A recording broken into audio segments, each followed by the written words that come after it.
G'day, Brett here. Here's a quick update for my Land Rover Defender Expedition vehicle build. Now, I've been travelling on the road for nearly 9 months around Australia. I've done probably 30,000 plus kilometres. That's travelled over rough corrugated tracks, through sand dunes, bitumen, even a little bit of mud here and there.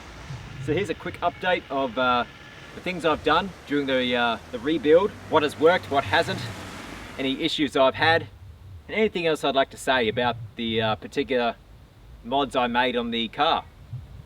So for starters, let's start with the winch. I have not yet been bogged whatsoever, so it's really great. So the winch itself has just been a lot of dead weight on the front of the car. I did have one issue. The original relays that were inside the winch, they failed when I was testing the winch out to make sure it still worked before I headed off into desert country. And so I ended up having to track down a new winch solenoid in a town and then do some little fancy work and get it all working again. The original solenoids, which were housed in this housing, got water in them and they all corroded out. So I had to buy the second one here and then use some of the original cabling and take out the original plug from in here and just use some of the other bits and pieces I cannibalized from it to put the mounting in place. But that's all working again now. The driving lights, I've used them a few times, including only 3 days ago I had to come into campsite late at night and watch out for the roos. They did okay though, they're there for a reason, so I'll keep them on. The spare tyre, like I said, I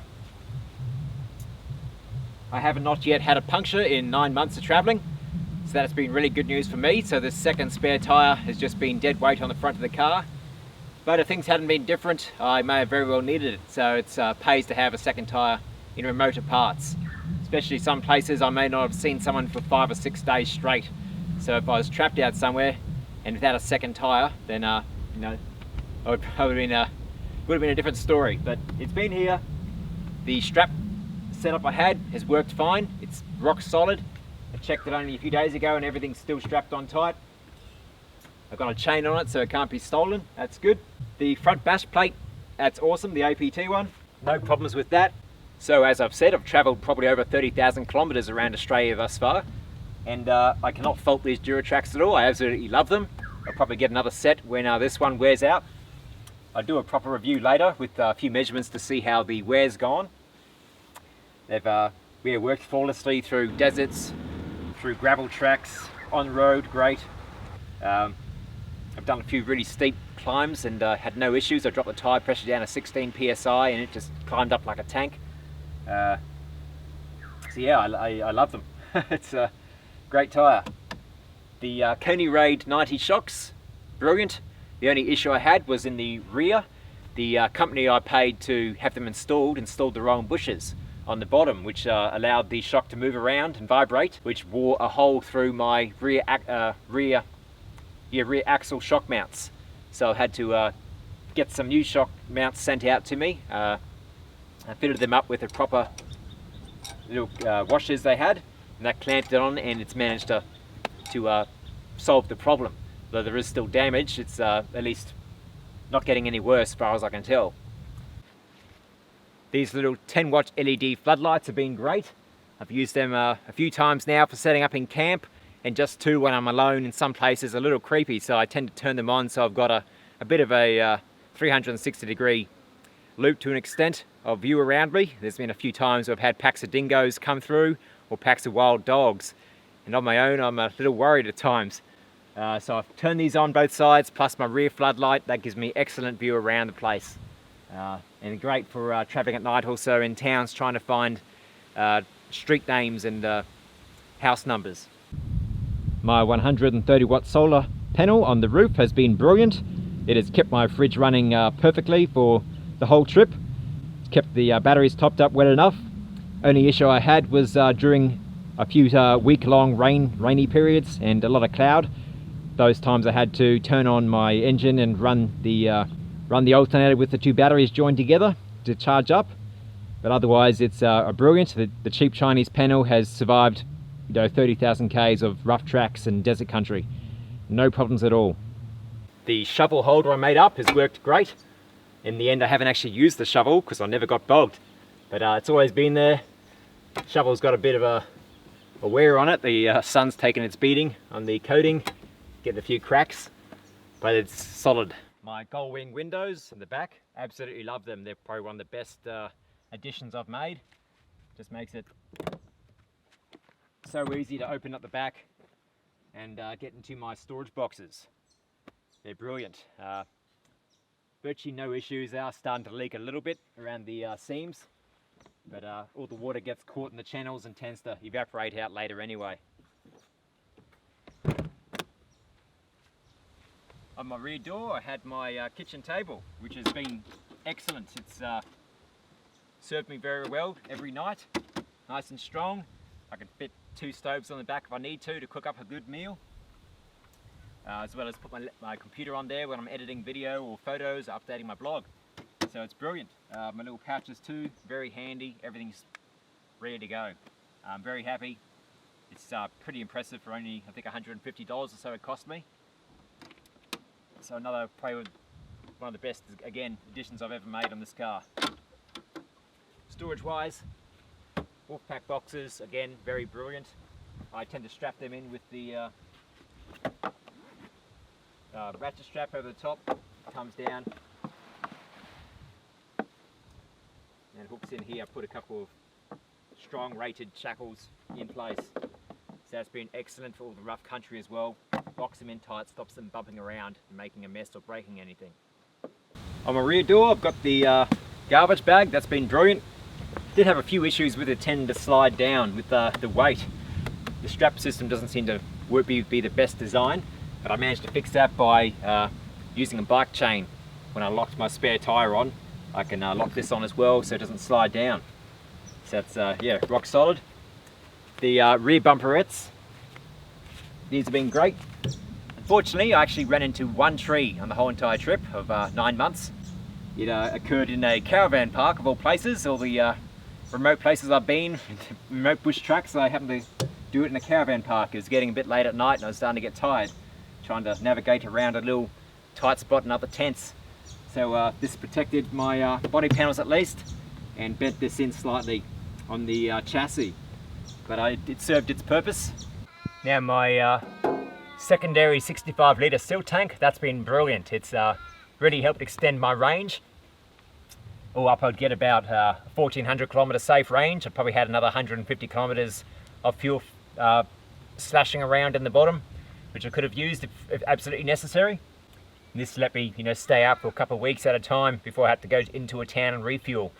So that was great. It really took my mind off having to worry about whether I had enough fuel to do a few tracks or not. I could just go anywhere I wanted, explore what that track was, where it went to, and then have enough fuel to drive all the way back out to the nearest town and refuel. In the end, I didn't have any damage, so I'm pretty happy about that. So yeah, definitely a great investment, and saved me having to carry any jerry cans inside the car. So outside, it positioned the fuel in between the 2 axles very nicely. The Y filler I set up on the rear, also really awesome, very easy to fill up both tanks at the same time. My primary fuel tank, the 120 litre aftermarket tank, again, that's also been brilliant. That's a fairly old addition to my truck, but it worked really well. I did have one additional bang I copped while doing a mud hole. See there, the pretty big ding in the bottom. My water storage system has been awesome. I carry about 70 litres with me whenever I'm out. I can change that as I feel, because I've got the 3 jerry cans plus my 5 litre day use can. So I can top this up throughout the day. That way I can keep track of how much I'm using. The strap kept it in really nice along with the rated tie down points. So I'm very happy with that setup. It's very easy to get in and out. I think it's better than a actual permanent mounted tank, because I can take these to the water wherever it is. If there's a petrol station and I don't have a hose, I can just pull up, grab one of these out, which I did a few times, and top up wherever the water is. If it's in the car, you've got to try and get the water to the car, and that can be difficult in some places. So yeah, very happy. That gave me about a 2-week water supply at 5 litres per day. Again, it was really well set up.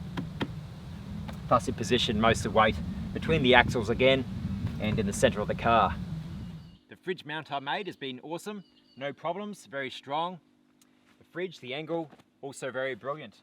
It's very easy to get access to food. Just push it up, the mattress just goes up with it. Anything I need here, straight out. Put it back down, locked off. Tucker box, slide straight out. Any cutlery and stuff I need or cooking gear, it's all here. So yeah, no problems. The side awning, it was an okay addition. I used it probably several times during the trip. It reasonably okay to set up for one man. I didn't tend to use that often because I might only stay a few days in one spot, and rather than set it up, I just didn't worry. Normally I'd have, if it was raining, I'd have a tarp off the back door. That would protect my rear door cooking area. But still, it was really handy for when it was really hot and there was no other shade. I could just set it up within about 4 or 5 minutes. My rear bed platform has been awesome. It's very comfortable, very quiet inside. Yeah, very quick setup as you've seen in some of my other videos here I've put up for you. The soundproofing and insulation also really awesome. It really helped reduce the road noise as well as just noise around the camp when I'm trying to sleep at night. In winter, I tend to have all the doors shut and the windows up most of the way. It's a very, very peaceful little cocoon. These nets, probably if you're going to have 2 people in the back, I wouldn't recommend having them out at the back here because they can get in the way. I've at least got this little gap in between. But a second person could sleep over this side and just use the bed, use the fridge in this side cabinet as the bed platform.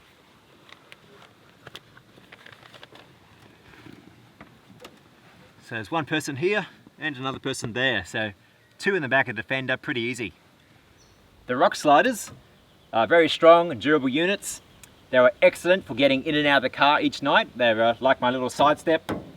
Without them I would have had a lot more difficulty. Thankfully I didn't hit anything though, so they didn't come in handy for protective purposes, but for getting in and out of the car, yeah, very useful.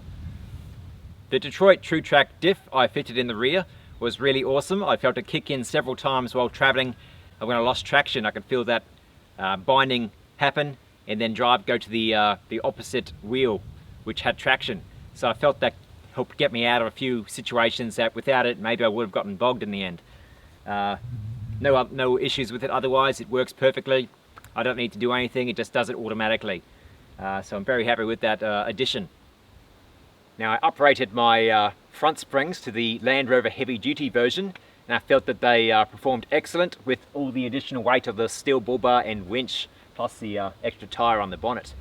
I've had no issues with them. I felt that they gave me that extra bit of clearance, whereas the original springs I had would have just collapsed. The HF radio I installed has been pretty awesome. I didn't use it very often, but it was really there just for emergencies. I'd call in a few times to the base station and just radio in my current position, where I was heading. And I think one time I got the latest road updates and weather, just so I knew what was going on. I think the things were happening around me, so I got a little worried, but with this, I can contact someone basically anywhere in Australia, no matter where I am. I don't need phone reception or the UHF, that's very short range. With this, at least 2,500 kilometer range, maybe more depending on the atmospheric conditions and the frequency I'm transmitting on. So good to have. If you don't have a sat phone, then consider an HF radio, especially if you're traveling solo. Now I use the spot tracker daily to log my position.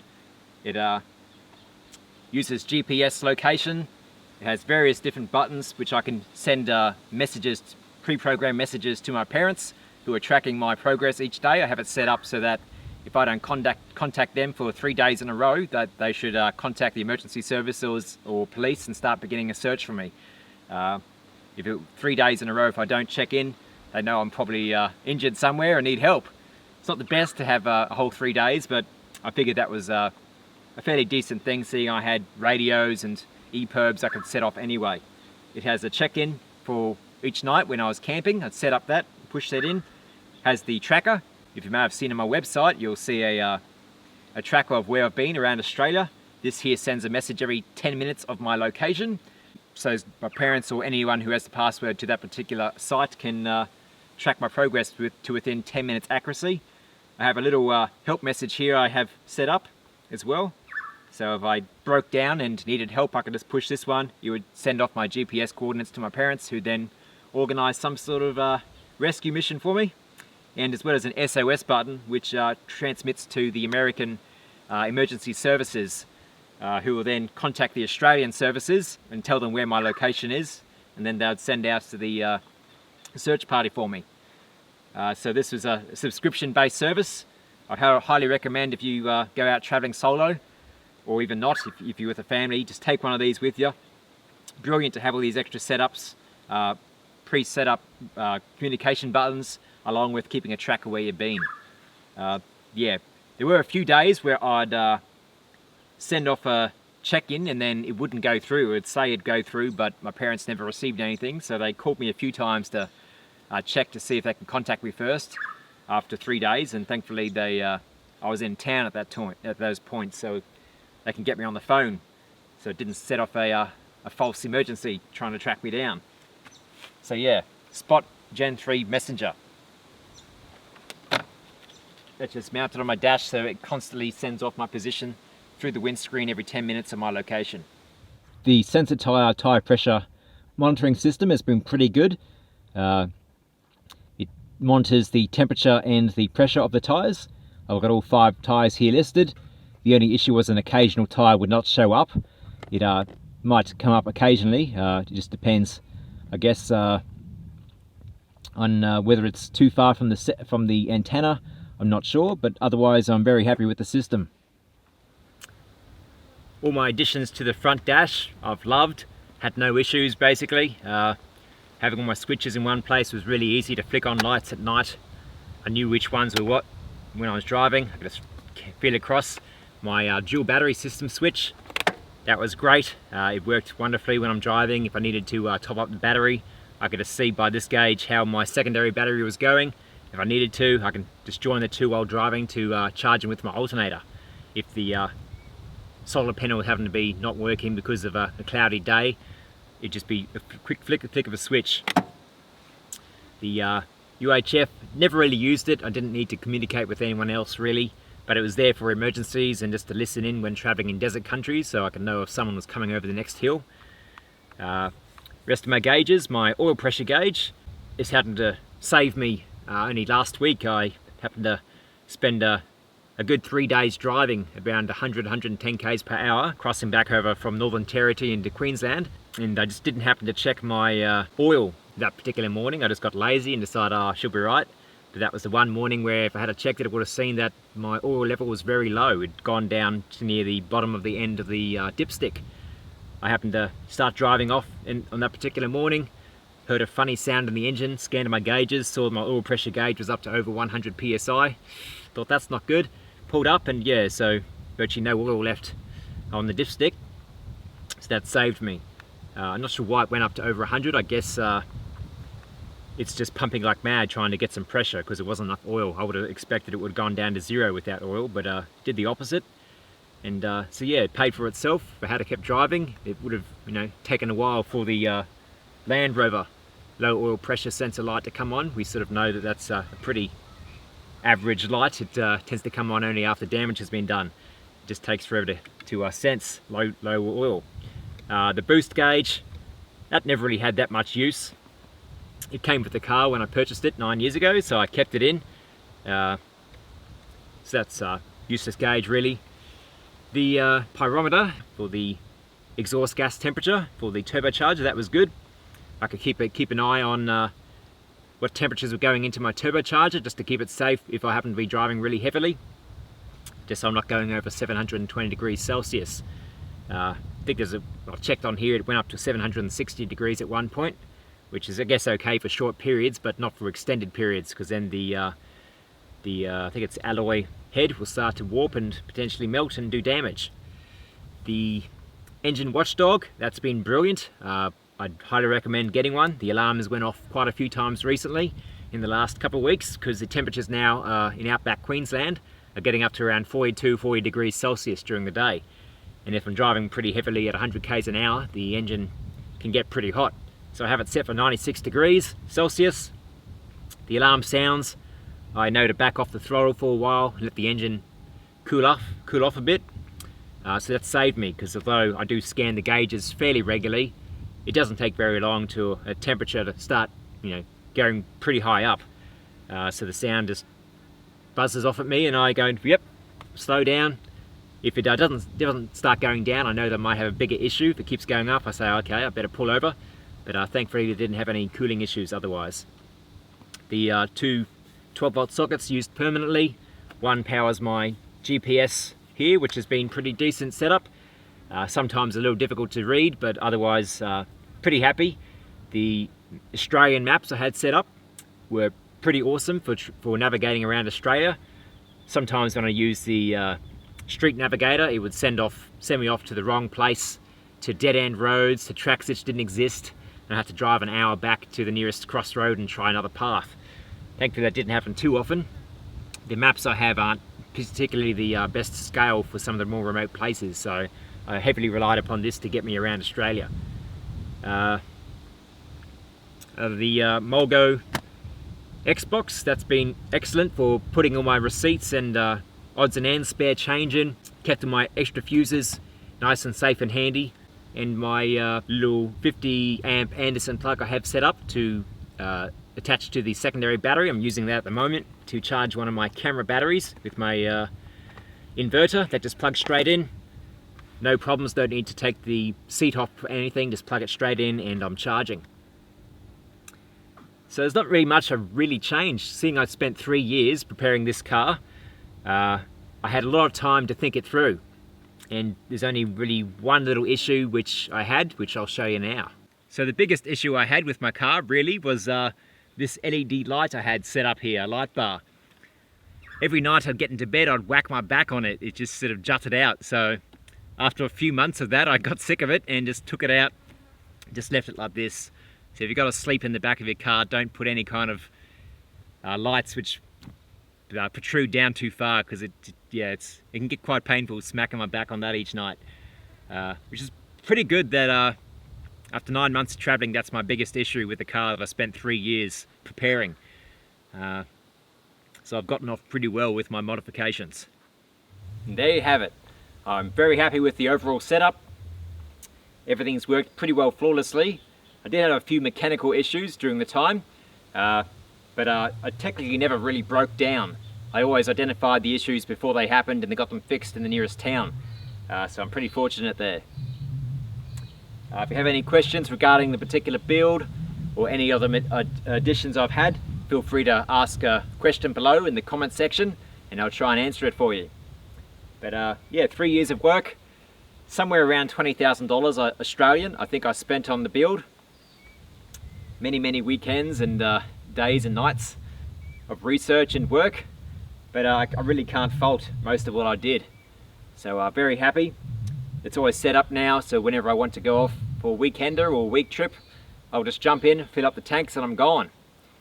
And it's good for 2 people, so 2 people should be pretty damn comfortable for about a 1 to 2 week travel time for food and water supplies.